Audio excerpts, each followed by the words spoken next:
Welcome to episode 1119 of the Multifamily Collective. I want to remind you to run over to multifamilycollective.com, sign up for our newsletter. Let's talk about saying grace. I have to imagine that some of our listeners, some of our viewers can remember a time where they said grace right before they ate dinner and or lunch or whatever it is.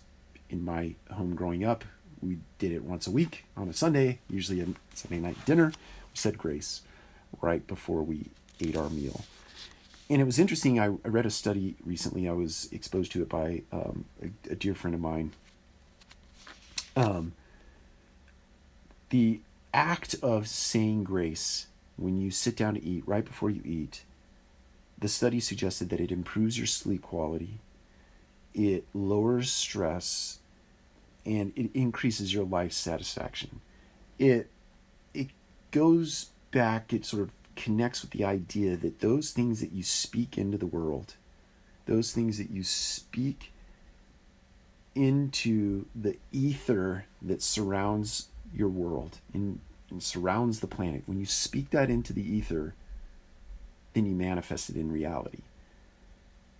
One might call that prayer and connecting with the divine, and the divine then becomes a part and part, like a partner in your quest to achieve those things that you desire in your life. But saying grace and being thankful, being grateful,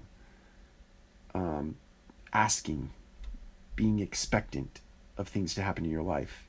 It's interesting how just the art of saying grace when you sit down to eat a meal, breakfast, lunch, dinner, when you do it with other people, there's a power in that. There's a power in doing it individually, but there's a power in doing it in group, in mass, that brings things about in your life, whether it just be better sleep or a higher quality of life.